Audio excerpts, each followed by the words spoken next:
Hey, today's the next little part of my port review series for the Switch.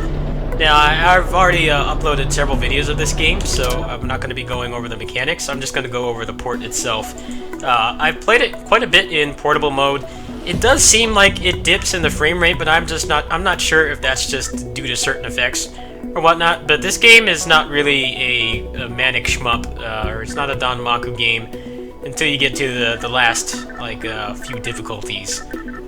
So I'm not entirely sure. I haven't seen too much buzz about this. It's kind of crazy because they're still selling it for basically nothing, which is $10. But all the features are intact. The game looks pretty nice, even in portable mode. It might run a little better in docked mode. I guess we'll find out. I actually haven't played this docked yet.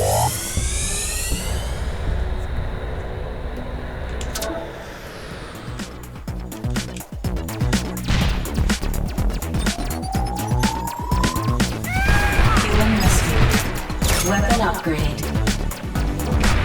I would like more, authentic arcade shmups on Switch, but I think this is a good fit because it offers way more, dollar value and replay value than a shmup does for most people. Most shmups are pretty much one-and-done playthroughs for the majority of gamers, unless they're into, one CC attempts and stuff, and at that point, they probably already have an arcade port, or, a PCB for the game, or whatever the closest arcade perfect port is. But I think this is definitely a good fit, and they're not really doing the Nintendo tax with this at all. It's only $10, just like it is on the other console versions. Human rescued. Weapon upgrade.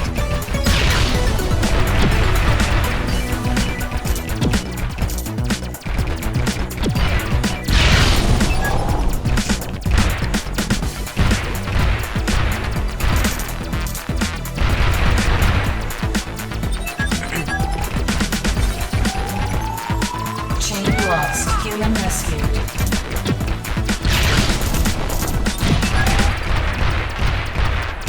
I know people have been hating on the amount of ports for the Switch, but so far every single one that I've bought has been really solid. The only negative experience I've had with the Switch port has been the Gunvolt, the Striker Pack, not having skill remapping in Gunvolt 1. Which I was actually able to confirm with somebody who speedruns the game. I'm not an idiot.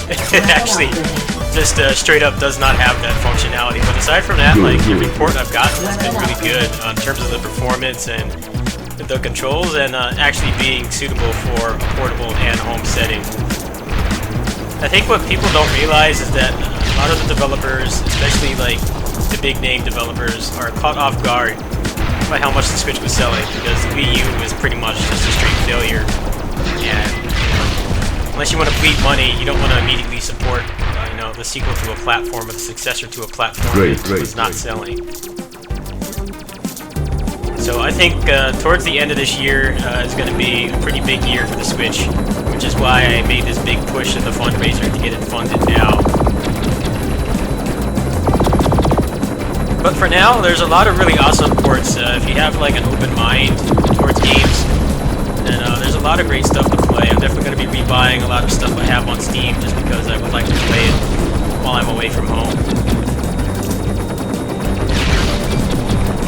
It would be one thing if the ports were bad, but so far my experience with the ports has been really enjoyable. I haven't really had any complaints aside from Gunvolt, which is just some kind of weird oversight.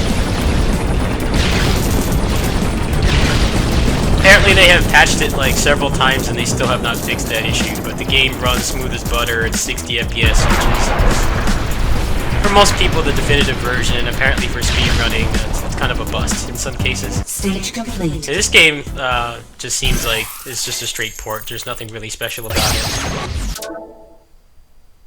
Yeah, you can see how solid the performance was. In handheld mode, it seemed like it was dipping.